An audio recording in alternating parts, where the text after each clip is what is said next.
नमस्कार. न्यूज डंकामध्ये मी सुदर्शन सुर्वे आपलं स्वागत करतो. फ्लेमिंगो पक्षाबद्दल तुम्ही सर्वांनी ऐकलं असेलच. आपल्या मुंबईत सुद्धा ठराविक काळात हे पक्षी येतात. फ्लेमिंगो पक्ष्यांबद्दल सगळ्यांना आकर्षण असतं.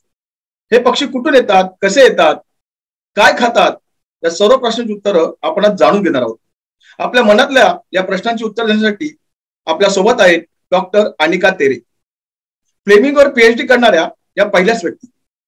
सध्या त्या बडोदा येथे जीवशास्त्राच्या प्राध्यापक आहेत. अनिताजी नमस्कार. नमस्कार. न्यूज डंकामध्ये तुमचे स्वागत.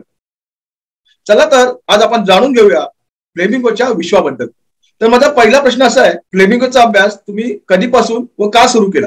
माझा एमएससी पूर्ण केल्यानंतर आनंद एग्रीकल्चर युनिव्हर्सिटी मी जॉईन केले आणि त्याच्यात जे को पीआय होते ते प्रोफेसर PM पाराशेरा, जे खूप वेटरन ऑर्निथॉलॉजिस्ट होते. त्यांच्याबरोबर मला काम करण्याची संधी मिळाली. एक ऑपॉर्च्युनिटी छान होते आणि मला खूप आनंद झाला की मला नवीन काही शिकायला मिळालं. आणि या ड्युरेशन मध्ये त्यांनी एक सुचवलं की आपण फ्लॅमिंगोज वरती पण काम करू शकतो, कारण त्यांच्याकडे इस्रो मधून एक प्रोजेक्ट येण्याची शक्यता होती. तर त्यांनी मला सजेस्ट केलं की मी ह्याच्यावरही काम सुरू करावं. तर मलाही म्हणजे ती ऑपॉर्च्युनिटी खूप आवडली आणि मला तो प्रोजेक्ट काम सुरू केलं. तर त्या प्रोजेक्टमध्ये एक पीएचडी करण्याची पण संधी होती आणि या रीतीने माझं पीएचडी सुरूही झालं आणि टाइमली कम्प्लीट केलं. तर तुम्ही जीवशास्त्राच्या प्राध्यापक आहात, पण पीएचडी फ्लेमिंगोची का केली? फ्लॅमिंगो खूप युनिक बर्ड्स आहे. फ्लॅमिंगोज वरती इंडियामध्ये पीएचडी माझ्या आधी कोणी केली नव्हती. पुष्कळ पेपर्स होते जे फ्लॅमिंगोज कुठे असतात किंवा कुठे त्यांचं नेस्टिंग होत आहे किंवा नेस्टिंग रेकॉर्ड्स वगैरे आहे, तर त्याच्यावर पेपर्स, सायंटिफिक रेकॉर्ड्स वगैरे या रिलेटेड पब्लिकेशन्स होते. परंतु फ्लॅमिंगोसाठी पीएचडी झालेलं नव्हतं कोणाचंही इंडियामध्ये. तर ही एक चांगली संधी होती माझ्यासाठी आणि मलाही काहीतरी वेगळं एक काम करायचं होतं. तर म्हणून मग मी पीएचडी ह्याच्यावरच केले. तर पक्ष्यांमध्ये फ्लेमिंगोचे काय वेगळेपण आहे? फ्लॅमिंगोज आहे ते वेटलँड बर्ड्स आहे आणि वेटलँडला अडॅप्ट केलेले असे हे बर्ड्स आहेत जे त्यांची लॉंग नेक म्हणजे लांबी डोक असते आणि पाय त्यांचे लांब असतात आणि त्यांची पायाला जे फीट असते त्याला वेब असते, त्यामुळे ते पोहू शकतात पाण्यामध्ये आणि सॉफ्ट मड असं त्याच्यात ते चालू शकतात. आणि त्यांची बीक असते, फिडिंग बीक असं म्हणतो आपण.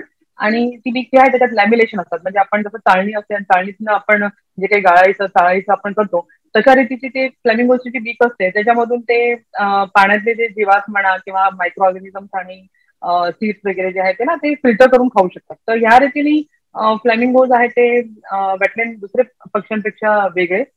फ्लॅमिंगोज कॉलोनियल बर्ड्स पण आहे आणि ते जनरली ग्रुपमध्ये असतात आणि त्यांचे नंबर्स 10 ते 100 किंवा 1000 किंवा लॅक्स मध्ये पण ते होऊ शकतात.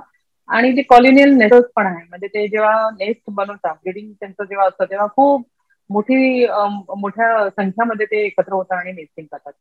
तर या जे फीचर्स आहे या फीचर्स फ्लॅमिंगोजला खूप वेगळं तारवतात दुसऱ्या पक्ष्यांपेक्षा. अशा रीतीने ते वेगळे. जगात आणि भारतात किती प्रजाती आढळतात? 6 प्रजाती आहे आणि ह्या ज्या 6 प्रजाती आहेत ते सगळ्यात मोठी आणि सगळ्यात छोटी असं आपण बघितलं तर सगळ्यात मोठी जी आहे ती ग्रेटर फ्लॅमिंगो असं आहे आणि सगळ्यात छोटी आहे ती लेसर फ्लॅमिंगो आहे.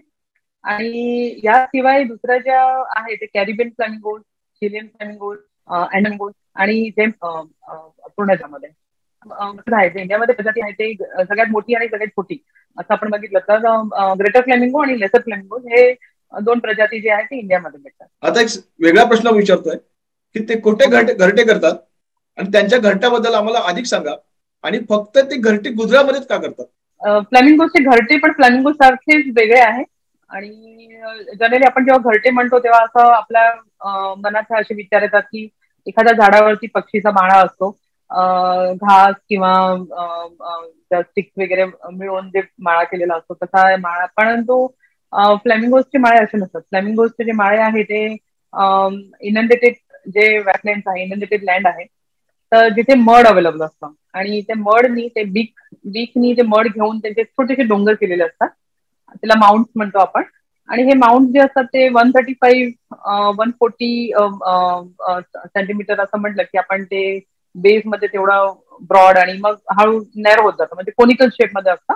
आणि त्याच्या टॉपवरती एक छोटीशी कॅव्हिटी असते तर असं माउंट जे बनवतात ते पाण्यावरतून थोडेसे म्हणजे पाण्यावरतून थोडे वर राहतात आणि त्याच्यावर मग फिमेल एक सिंगल एग ले करते. तर ते हे जे अंडे असतात ते दोन्ही मेल आणि फिमेल दोन्ही मिळून त्यांना इन्क्युबेट करतात आणि ते अराउंड 28 डेज पर्यंत इन्क्युबेशन होतात. त्यानंतर जे बाळ बच्चे बाहेर निघतात त्यांना आई आणि वडील दोन्ही मिळून त्यांना फीड करतात. आणि इथे जे फीड करतात त्याला क्रॉप मिल्क म्हणतात, जे रेडिश कलरचं क्रॉप मिल्क असतं. आणि क्रॉप मिल्क हे खूप कमी स्पीसीज प्रोड्यूस करतात, जे तुम्हाला जर माहिती असेल तर पिजन मध्ये आणि तशा रीतीने फ्लॅमिंगोज मध्ये पण हे क्रॉप मिल्क असतं जे पॅरेंट चिक्सला खाऊ घालतात. आणि फ्लॅमिंगोचे माळे खूपच युनिक एक फीचर्स आहे की ते लोक कॉलोनियल नेस्टर्स असल्यामुळे त्यांचे माळे खूप मोठ्या संख्यामध्ये आपल्याला दिसू शकतात. गुजरातमध्ये का माळे आहे असं आपण जर हा प्रश्नाचं उत्तर मी देईन की त्यांचे नेस्टिंग अटेम्प्ट गुजरातच्या बाहेर पण झालेले आहेत. राजस्थानमध्ये सांभार लेक 1995-1996 या ड्युरेशन मध्ये. परंतु गुजरात हे नेस्टिंग साईट जे आहे ते रेग्युलर नेस्टिंग साईट. तर गुजरातमध्ये लिटल रन ऑफ कच्छ आणि ग्रेट रन ऑफ कच्छ या दोन्ही जे विस्तार आहेत त्याच्यामध्ये त्यांचे माळे असतात. ग्रेट रन ऑफ कच्छ मध्ये फ्लॅमिंगो सिटी म्हणून खूप पॉप्युलर जागा आहे आणि ती जी जागा आहे ती फ्लॅमिंगोमुळे त्याला नाव दिलेलं आहे, फ्लॅमिंगो सिटी. आणि ही जी जागा आहे ती कच्छ डेझर्ट जे कच्छ डेझर्ट वाईल्ड लाईफ सँच्युरी आहे आणि बीएसएफचा पण एक भाग आहे. तर हा एरिया जो आहे तो खूप आयसोलेशन मध्ये असतो आणि जेव्हा माळे होतात तेव्हा जनरली मॉन्सून सीझन कोइन्साइड करते, जेव्हा पाण्याने ते पूर्ण रण आहे ते भरलेलं असतं. तर पावसाचं पाणी आणि मध्ये जे खारं रण असतं ते सगळं एकत्र होऊन ते अशी छान हॅबिटेट क्रिएट करतात आणि त्या ड्युरेशन मध्ये फूड वगैरे पण अवेलेबल असतं. तर तेव्हा वगैरे सुरू होते. तर ही एक साईट आहे. दुसरी जी साईट आहे ती वाईल्ड लाईफ सँच्युरी लिटल रन ऑफ कच्छ मध्ये आणि नियर पूरबचेरिया आणि हे दोन साईट आहेत ते तिथून जवळ. या लिटल रन ऑफ कच्छ मध्ये जी जिंजवाडा कच्छची जी साईट आहे त्याच्यामध्ये सॉल्ट पॅन्स मध्ये माळे होतात. तर मान्सून सीझन मध्ये अगदी तिथे हे सॉल्ट एक्सट्रॅक्शन ऍक्टिव्हिटीज जरा कमी असते किंवा नाही, बंद पण असते थोड्या दिवस. तर त्या ड्युरेशन मध्ये ह्यांचे माळे जनरली होतात. तर साईट जी आहे ती इम्पॉर्टंट आहे आणि त्याच्याबरोबर जे फॅक्टर्स आहे की भाई पाऊस पडणं, पाणी अवेलेबल, आयसोलेशन मध्ये डिस्टर्बन्स वगैरे काही नाही आणि त्याशिवाय पण जे प्रेडेटर असतात तर त्या प्रेडेटर पासून त्यांना एक रक्षा मिळते, सुरक्षा मिळते, अशी ती जागा आहे. तर मला असं वाटतं त्यांचं नेस्टिंग सक्सेसफुल आणि रेग्युलरली होत आहे. तर फ्लेमिंगो स्थलांतर करतात का? फ्लॅमिंगोज आपण बघितलं की स्थळांतर होतं. आपण त्याला दोन कॅटेगरीज मध्ये आपण बोलू शकतो की एक असतं लोकल मायग्रेशन. तर आज मी जसं म्हटलं की फ्लॅमिंगो जे आहे ते वेटलँड बर्ड्स आहे. तर वेटलँड बर्ड्स होण्यामुळे त्यांची रिक्वायरमेंट्स आहे की जे पाण्यातले जे हॅबिटेट्स आहे, आहार आहे, हे सगळं जे त्यांना अवेलेबल असावं म्हणून ते जनरली डिफरंट वेटलँड्स मध्ये ते इनहिबिट करतात. तर डिपेंडिंग ऑन फॅक्टर्स आता आपण असं म्हणू की खूप सगळे वेटलँड जे असतात ते मान्सून मध्ये किंवा विंटर पर्यंत त्याच्यामध्ये पाणी अवेलेबल असतं आणि ते तिथे असतात. पण समर मध्ये मग ते मायग्रेट पण करतात म्हणजे लोकल मायग्रेशन. आणि जसं मान्सून सीझन आहे तर नेस्टिंगसाठी पुन्हा ते रन ऑफ कच्छ मध्ये एकत्र होतात. तर अशा रीतीने त्यांचं लोकल स्थळांतर जे होत आहे ते लोकल लेवलवरती पण होत आहे. आणि आता एक सध्या स्टडीज पण चाललाय WIA ते त्यांचं मायग्रेशन कंट्रीज इंटरनॅशनल मायग्रेशन जे असतं त्याच्यावरती पण त्यांचा अभ्यास सुरू आहे. तर ते मायग्रेशन पण होऊ शकतं असं म्हणजे दोन्ही प्रकारचे हे असतात डिपेंडिंग ऑन की तर त्या बेसवरती त्यांचं स्थळांतर होतं. आता जसं मुंबईचं तुमच्या शिवरी आहे तर तिथे खूप सगळे पक्षी लेसर फ्लॅमिंगो स्पेशली आणि खूप मोठी संख्यामध्ये तिथे असतात. पण आपण जेव्हा बघू की मान्सून सीझन जेव्हा असेल तेव्हा ते पक्ष्यांची संख्या कमी वाटेल आपल्याला कारण त्यांनी स्थळांतर केलेलं असेल तेव्हा. तर बेस्ड ऑन रिक्वायरमेंट थोडं लोकल मुवमेंट मायग्रेशन किंवा मग इतर मायग्रेशन पण इथे होऊ शकतात. फ्लेमिंगो गुलाबी का असतात? फ्लॅमिंगो गुलाबी स्पेसिफिक पिगमेंट्स असतात. स्पेसिफिकली कॅरोटिनॉइड म्हणून पिगमेंट्स असतात, अल्फा बीटा कॅरोटिनॉइड. आणि जर तुम्हाला कल्पना असेल तर आपण काही भाज्या आपण फॉर एक्झाम्पल गाजर वगैरे आपण जेव्हा खातो तर गाजर पण ते गुलाबी वगैरे असतात, लाल गुलाबी असा. तर हे जे भाज्या असतात त्याच्यात तसे ते स्पेसिफिक पिगमेंट्स असतात. तसं फ्लॅमिंगोचं जे आहार आहे त्या आहारमध्ये पण स्पेसिफिक टाईपचे हे कॅरोटिनॉइड पिगमेंट्स असतात आणि हे पिगमेंट त्यांच्या आहारमधून त्यांना मिळतात आणि त्यामुळे त्यांचा पिंक कलर असा त्यांना मिळतो. आणि हा पिंक कलर फार पिंकिश जो कलर आहे तो मोर प्रॉमिनंट लेसर फ्लॅमिंगो मध्ये असतो. ग्रेटर फ्लॅमिंगो जे आहे ते थोडे व्हाईटिश टिंज वरती जातात, पण त्यांची लेग्स आहे, बीक आहे ती पिंकिश असते.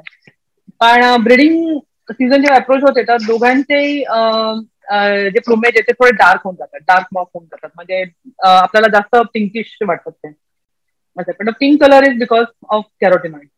तर माझा शेवटचा प्रश्न आहे, फ्लेमिंगो एका पायावर का उभे असतात? अच्छा, फ्लॅमिंगोज एका पायावर का उभे असतात हा प्रश्न तसाच आहे की आपण आपल्याला जर सपोज रेस्ट करायचं असलं तर आपण का आडवे पडतो, आपण उभे उभे का ना आपण रेस्ट करू शकतो. तर आपल्याला आराम करायला आपल्याला एक आडवं व्हायची जरूर असते. जसा घोडा आहे तो उभा उभा रेस्ट करू शकतो, आपण नाही करू शकणार, तो एक कुठेतरी कम्फर्ट असतो. तर फ्लॅमिंगोजच्या केसमध्ये तसंच आहे की फ्लॅमिंगोज एका पायावर का उभे असतात, तर जनरली ते जेव्हा ते रेस्ट करत असतात तेव्हा मॉर कम्फर्टेबल पोस्चर हे असतं. एक तर त्यांची ती मान असते ती ते अशी कर्ल करून ती एक पाय ते बँड करतात, तर ही मला असं वाटतं एक कम्फर्टेबल त्यांचे पोस्चर असावं, म्हणून ते एक पायावर उभे राहू शकता. तर या होत्या डॉक्टर अनिका तेरे. गाठीभेटी कार्यक्रमात यांच्याशी आपण मनमोकळ्या गप्पा मारल्या. त्यांनी वेळात वेळ काढून आपल्याला वेळ दिला त्याबद्दल त्यांचे आभार.